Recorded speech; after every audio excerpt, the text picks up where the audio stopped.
Good morning, people of the internet. You're listening to Debi Radio 79.5 FM, a podcast where we discuss the movie Grosse Pointe Blank 1 minute at a time. I am your co-host, Hugh David.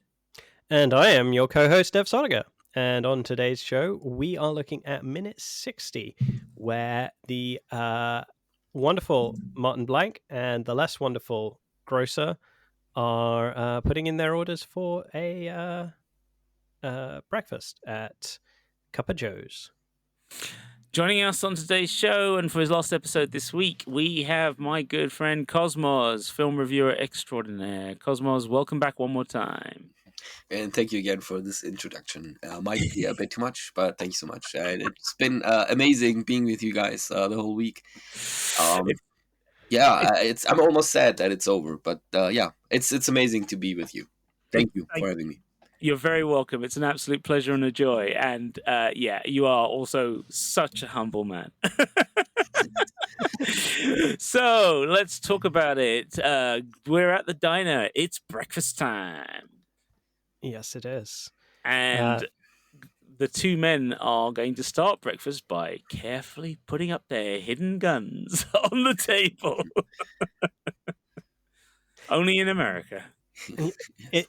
It's beautifully choreographed. It feels like this is a kind of dance routine that they're very used to doing, and they even keep their hands hovering over the guns for a little while just to make sure that no double play is going to happen. And they're putting like these orders in, not taking their eyes off of each other. Everything is super tense. And even when he's picking a fight with the waitress, when Martin is picking a fight with the waitress, and about the definition of what or is or is not an omelette, his head stays locked on in Grocer's direction, and he just flicks his eyes up to her to actually make the point. And as soon as the waitress leaves, all of the tension relaxes. And I mean, there's still some antagonism there between the two because they clearly don't like each other, but that high degree of tension has kind of dissipated with her. Yeah, the omelette thing seems to be personal for the screenwriter. I mean, really diving into that. I don't know. Do you guys feel passionate about omelettes, or?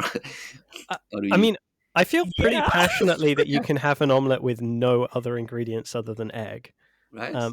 Because what else would you call that? It's not a fried egg. It's not a scrambled egg. It's an omelet, right? Omelettes do frequently have other ingredients in them, whether that's mixed in with the egg or folded into the middle. But this is the thing, though, right? This is the fun of this scene. Is it's practically a satire of ordering breakfast in an American diner. Because satire? I mean, I order my breakfast in America almost exactly the way Grocer does. That's not the bit that's the satire. It's the waitress. Right. Her list of... Have you seen the names? They're ludicrous. I mean, I left my heart in San Francisco. Sorry? Yeah. I left my heart in San Francisco. Yeah, the Alfalfa on my mind. Right. These are ludicrous names. And you're just like, really? Is this all you guys do each night, is come up with stupid names for the next morning's breakfast specials? But that's what they do, right? That's what they do. This is the thing. It's not a parody. It just is what it is. I think this is one of those things where you don't actually experience this firsthand, and so you assume it's a parody, and it's not. It's I think this one's a parody only because the diners I have been to in New York are very different. Right. New York is about bam, bam, bam, bam, bam. And it was like, once I was seated, it was like menu in front of me and they're just going back and forth, because it was like proper breakfast rush hour time, and then they were like, as one, I got the menu, and as another waitress goes past me, plump, glass of water, right? Another waitress goes past me, boom, there's a coffee, right? And then somebody else comes around and goes, right, what do you want? I'm just like, boom, boom, boom, boom, boom. It's totally different. There was no reading of specials or anything. It was just like, if you haven't actually looked at where the specials are on the board while you're queuing, you ain't getting it told to you. You just, very different. No soup. Nice. But I also like Grocer's precision as well. I like the fact that he knows exactly what he wants for breakfast. He knows he's ordered this 1,000 times. Yeah. You know, and that's the thing, right? Like every diner will serve that meal. Yeah. Right. Like, if I go into a diner, I'll have, the breakfast, English muffin for the bread, eggs sunny side up or eggs scrambled, sausage. Like it's just the standard offering, right? Like it's just the full English that every cafe will have. Yeah, and he wants the hash browns well done. Interestingly, wants it crispy. There is one comment here right at the beginning that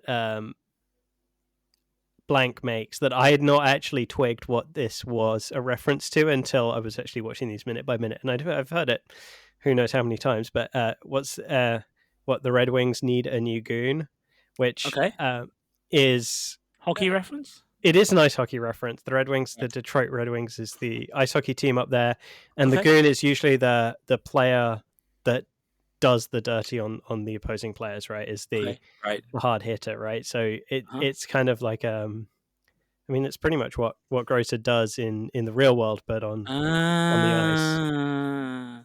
So this is Martin going from sweet talker of the night before to cynical. Nothing nice to say about Grocer straight away, right? Exactly. Well, also like just kind of almost ridiculing Grocer as not really being a professional hitman, just being like a goon of an ice hockey team, right? Yeah, that's exactly it. Yeah. If Felix La Poubelle is the ghoul, this guy's a goon. Right. He's not even the enforcer, right? Which is the nicer way of putting it in ice hockey. He's just the goon. Yeah. And I like. There is actually a movie with Sean William Scott called Goon. I don't know if you guys, and it's about exactly that, isn't it? Yeah, it's about that position. Yeah. Our mutual friend Kosmas James Piercy. I think that's one of his favorite films. Oh, if memory says. I remember him telling me like years ago in a bar, we were having a long conversation, and he was like, "You got to see Goon," and the rest of us were like, "No, we don't." Can you reveal here that it will be an Arrow release in the near future? It definitely won't be. Sorry, for listeners who don't know, we have Kosmas and I have a mutual friend from all these years at Fright Fest who works in the business, and he most recently was employed by Arrow, the great boutique film label. He's the number 2 in terms of remastering and projects and so forth. So the guy's pretty high up, but it also means he's now responsible for some of our favorite films returning to us in absolute glory, including, as of kind of recording, the recent Conan set. Both Conans remastered in 4K. The Warriors finally remastered in 4K in both cuts, and so forth and so on. So yeah, the joke being, if he likes it, maybe they'll release it, but I don't think it's got a chance. Oh dear. So, so that's an interesting point. They're keeping the location firmly in the minds of the viewer.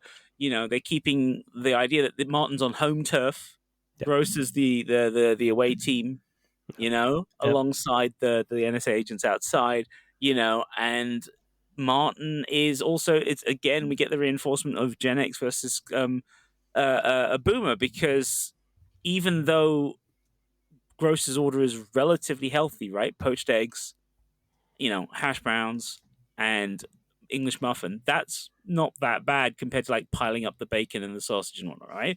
But Martin's is whole grain pancake, and he wants a whites only omelet, right? So he doesn't want the yolk; he wants just the egg whites, right?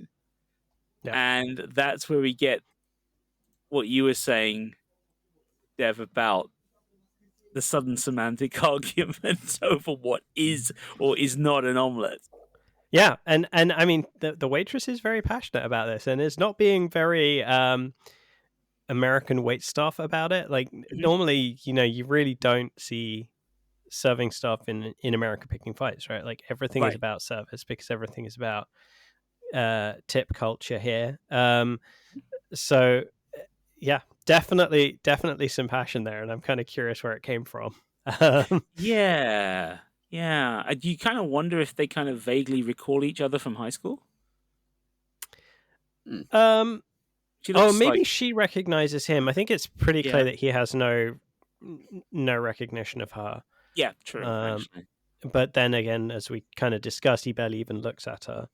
Yeah. Which might also be part of why she's, a little irritated with the entire reaction. And you see her kind of do a little bit of a side eye on a couple of the requests. Yeah. I mean, I do wonder also if there's some sort of upselling thing going here. That would be very 90s, Like, no, take one of the specials I ordered because that'll get, and that's an extra few bucks for the cafe. Possibly. I mean, it's not exactly booming the business there around them, unless they've missed the rush, I mean, given that the two the two feds are still shaving and brushing their teeth, I'm thinking that they're in pretty early.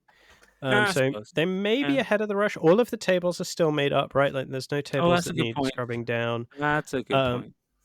So maybe they're ahead of the rush, or maybe you're right. Maybe it is just a little slow, and maybe it's not doing great because this is Detroit, and actually, yeah, exactly, yeah. By the way, is it me? And Dev, you've been in more of these diners than I have, or are those weird red pleather banquettes always not very well angled in terms of how you sit at the table? Like Grocer does, he's had to squeeze himself in there. I know I have to squeeze myself in there. It's like if you're a man with a gut. You always have to. You always have to.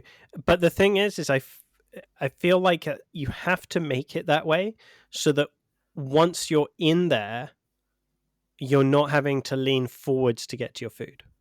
Right. Right. Because you can't actually move the benches or the table. So you need it spaced in such a way that ergonomically, once you're in, the food is still close enough to you to be able to eat comfortably. But of course, there is no such thing as one size fits all. No, it's a one size fits none situation for sure. Yeah.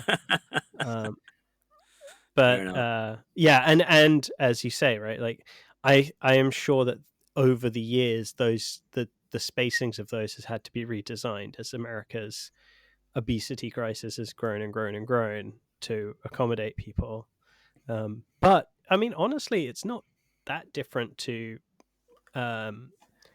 flights for sure, or airlines, and also trains, right? Like trains actually have tables with chairs like that, right? I mean, they're individual chairs, they're not benches, right? But oftentimes you sit in those and you are actually kind of squeezed because you can't. And even if you're not actually squeezed, you feel like you are because no matter how skinny you are, you can't stand up straight. Yeah. You have to bend your knees because your knees are going to be under the table. So it's always a kind of shuffle. I mean, I'm definitely spoilt by more modern trains, but every once in a while, the slightly older bit of rolling stock will pull in. The fast service from Birmingham to London that comes through Wickham, they're much older trains, and the chairs are much more in this design, this kind of mold, and they're horrible. I love that the high-speed service is the one with the older trains. Yeah, absolutely. It's so very British. It's so English. It's like, oh yeah, we the only thing we've got left is rolling stock that moves faster. The old 125s, Yeah, what's that? So, you're paying a premium to get there faster. Well, congratulations, you've got a worse train to go in because it's privatized. I mean, when we went to see Kim and I went to see Kosmas last summer, and that we took the train down to see you. And from after we visited another friend further north, and even though the German train was fairly worn and used, it was still way more comfortable, way better designed. And there was, even though they'd also crammed a lot of chairs in, there was actually, as a big guy, I did not feel cramped. I was very comfortable for the ride, and I was like, oh man, you guys have got that right. They're not on time, but at least they're comfortable. That's something. Historically, there's a good reason to make sure you're not on time. No one wants to remember that era. That's another thing, yeah. I think it's the same in Italy. Probably. Switzerland, on the other hand, if it's 1 minute late, oh my God, they put in their complaints. So we get the orders in, we get the argument, and then we get a time. Now it's Grocer's turn to josh a little bit, to rib Martin, You know, liver, little chef, put some cilantro on that for your liver. I don't want that. Little onions for the blood. You know, just needling him on how healthy really is his order if he's not doing all these other things. Yep. And this is reinforced even further with the nutrients versus Durazac 15. Makes Prozac seem like a decaf latte. I love that line. I love that line. But it also shows that the American health system, never worked, right? I mean, why would you want to pop pills like, it's just crazy. I mean, I don't know, like Prozac, it has like crazy side effects, right? Doesn't it? Or am I wrong with that? It has pretty strong side effects. Yes, it's one of those antidepressants that has it has an almost kind of like soporific effect on people, amongst other things. But I mean, like the more modern variations of it are slightly easier to cope with and leave you slightly more functional. But back then, they really did wipe you out. But in addition to that, I love the idea that because Prozac's in the press at the time, it's quite popular, particularly with people who are quite wealthy. Yeah. Wealthy girls in particular. I mean, you get the book Prozac Nation, and you get the movie version of it, and all that stuff. And that again, it's seen as a Gen X problem thing, right? Yep. You know, but as opposed to something. Yeah, this American love affair of designer drugs has kind of got a new revival recently, right? With the whole Ozempic thing, right, for weight loss, which I just came off the other day for good reason. Yeah. Yeah. Horrible and stuff. And I mean, that's a fascinating drug because even now it's like, if you ever go off of it, all of the benefits, weight loss benefits reverse pretty quickly, right? Like all of that appetite suppression is eliminated, and everything goes back with it. Yeah, but it is also the appetite suppressants part of it is weird because it basically makes you want to throw up if you eat too much, and which is basically like a medical version of bulimia, right? Yeah, well, yeah. And like when I started, so my first prescription for it was last summer. In England, we ran out nationwide of the drug in question, or the NHS equivalent of the drug in question, because private medical companies were prescribing this to people for weight loss instead of to diabetics, who it's supposed to be prioritized for. So I had to wait 6 months to get my first set. And I took my first prescription of it, and I didn't have any massive side effects, and I did find it weird. And then they ran out again. So I had to wait another month and a half. So my last batch arrived 2 weeks ago. And this time I had some of the worst side effects. And I was like, what is the point of this? Like, what is the point? Because if I'm just going to like melt my innards, there's no point. So I literally quit on Tuesday. And I'm actually a lot better now than I was last week. And I think that says a lot about these sort of things.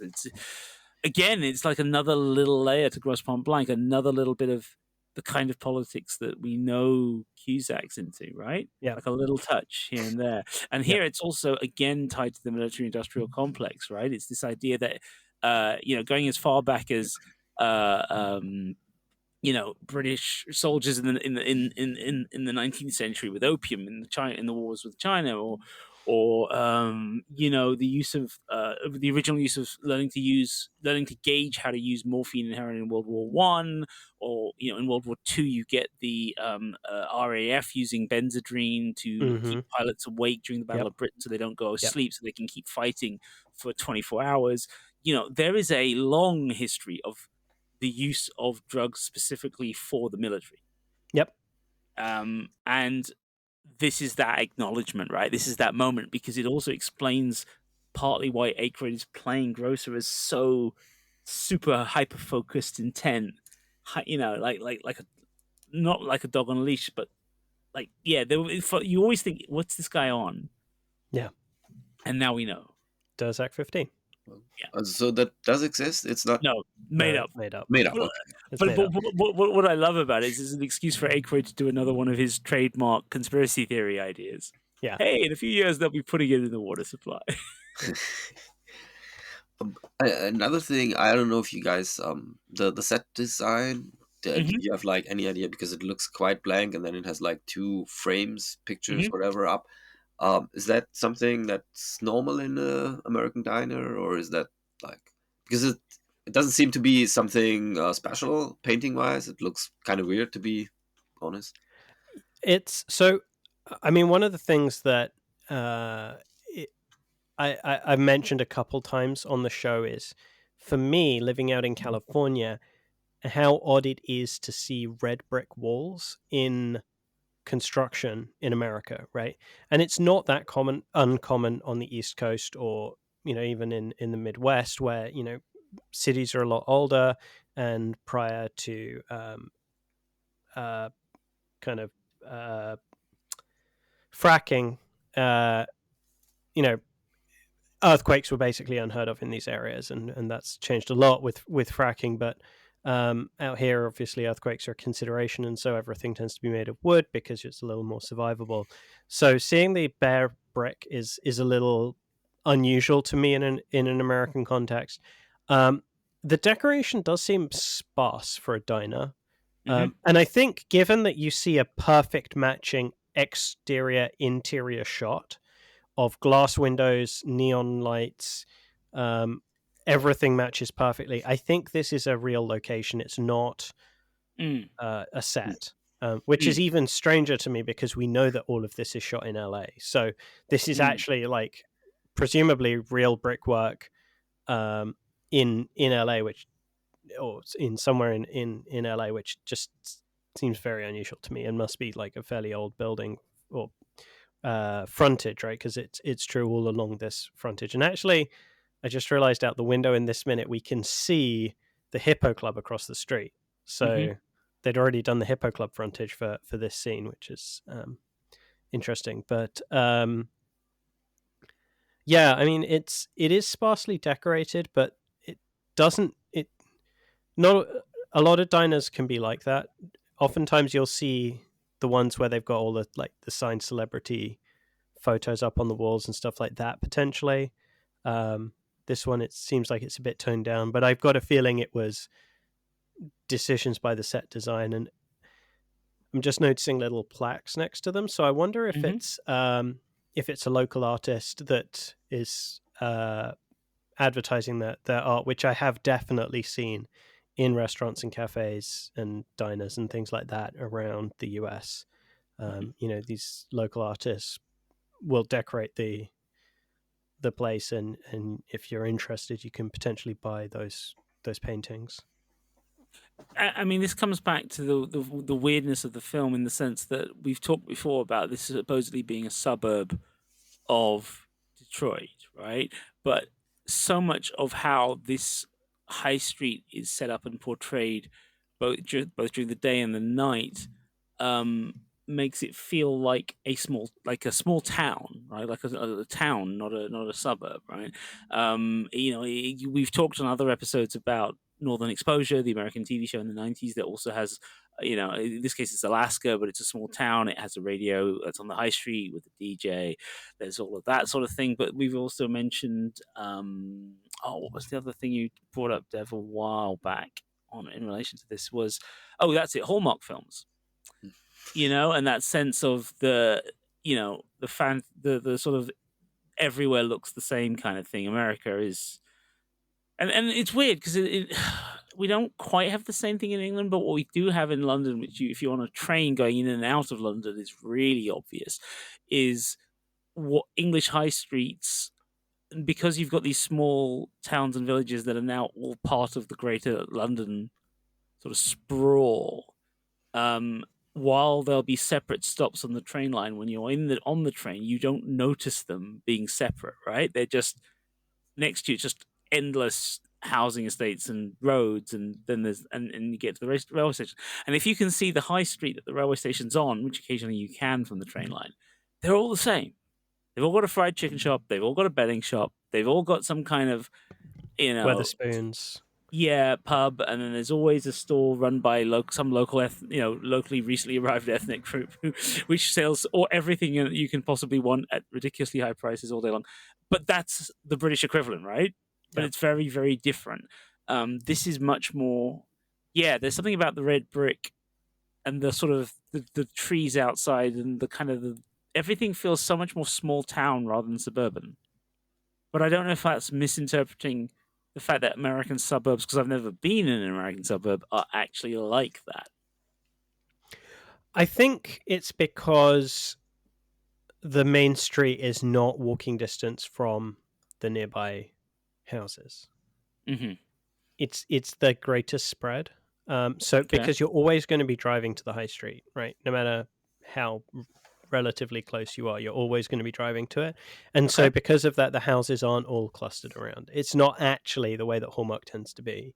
Right. Although my town is maybe exactly an like exception to that. Yeah, I think that might be part of it. It's just that urban sprawl in the US isn't bounded by a green belt. Okay. And so the density is just not there. So there is the space for the wide road. There is the space for trees and to make it look a bit more urban. But I also kind of wonder if you picked the right high streets even in London, you couldn't get a pretty similar look to this.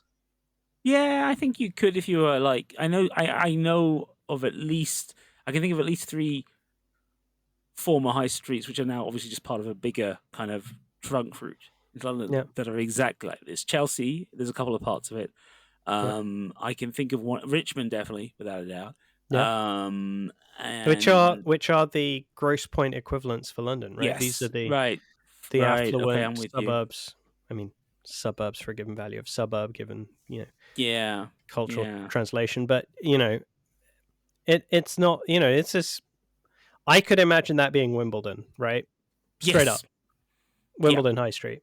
Yeah. I mean, Wimbledon High Street would be at a wonk because it's Wimbledon, but and also this is Wimbledon High Street either before or after the terrible years of terrible pubs and clubs and drunks and. Oh no, I meant Wimbledon Village, not no, Wimbledon I know what you mean. Town. Sorry, there's that too. But even Wimbledon High Street itself was once upon a time, like when I was a kid, like this.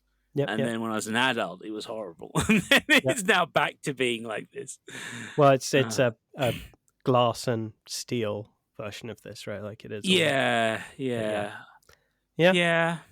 It's kind of. I think sad. Maybe we read too much into the reality or our expectations of the Midwest versus what it is when we really what they've done is quite a good job of picking somewhere that could literally be anywhere, apparently the UK included, without stretching the imagination too far. You know what? That's a really good point. We have said in other episodes about the kind of sense of the artificiality of the film, because they're in LA. They're trying to make parts of LA look like the Midwest. It therefore comes up with this sense of everything feeling slightly off kilter. Yep.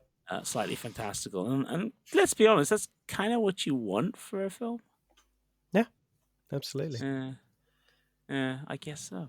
All right, then. So, should we call it there? Yeah, anything else, Kosmas? Oh, actually, there is one last thing I was going to throw out there. Oh, okay. So I was reviewing the script, and there's nothing in the script about the Red Wings or ice hockey or sports in particular. Obviously, it's in this scene. It's also the team of the baseball cap that the store clerk, the Ultimart clerk, is wearing.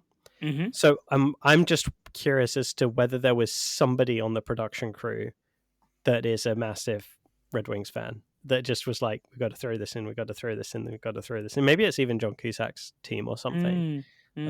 Because it just features a couple of, not in your face, not overtly, but it does feature a couple of times in the film. So I think I like it though. I mean, I like having it there. I think that's kind of a cool thing to kind of tie it down to where it's supposed to be. Yeah, exactly. It's just, it's local. It gets the vibe. It's like sighting the Giants in, if you're in San Francisco or even up here. It works nicely, but it definitely feels like it's the ice hockey in particular. There's no mixing and matching with the Lions or another team or another sport. So yeah, that does suggest that maybe it's a Cusack thing. Yeah. Oh, yeah. Was Cusack in a hockey movie? I don't know why I have this sudden vision of him in a hockey outfit. I'm trying to work out Well, it doesn't matter. We can look for it for another The episode. Cutting Edge. That sounds right. Washed up hockey player and a figure skater. That's the one. That's the one. Oh, that's going on the list to watch as well. Thanks, I Hugh. just saw that a friend of John Cusack's, John McKinley, is a very big Red Wings fan. Maybe there was something there because Could be. he's not in the movie, obviously, but maybe because they're friends. Yeah. Nod to someone, or somebody lost a bet, and that was the team that had to get featured. Something. That would make sense. That would make sense. All right then. Okay, Kosmos. Anything else on this minute? Nope. All right then. Let's wrap this. Well, this was minute 60 of the Grosse Pointe Blank podcast. We've made it a full hour into this movie at this point. Minute 60 of the Grosse Pointe Blank podcast, Debi Radio 79.5 FM, featuring myself, Dev Sodiger, and Hugh David. We are the hosts, writers, and co-producers. Today's guest and all this week has been the brilliant, erudite, and wonderfully humble Kosmos, film reviewer extraordinaire. Kosmos, if anyone wants to talk to you online, where can they find you? Well, first of all, again, thanks for all the kind words. Too much, but thank you. On X, on Instagram, obviously, on IMDb, my reviews, and maybe on Facebook too. But yeah. Fantastic. You can find us at all good podcast players, including wherever you're listening to us now. If you want to watch us, you can see it on YouTube. We are also on X and Spotify. In all cases, our handle is at Debi Radio, DEBI Radio. And finally, there is our website as well, which is debiradio.com. And if you want to talk with us, you can join us on the Facebook listeners group, Debi Radio 79.5 FM Fan Club. Sure was clear that all of this was new. Concentrating hard like a little girl, smoking for the first time.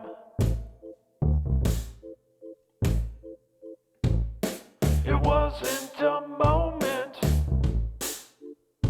it was a feeling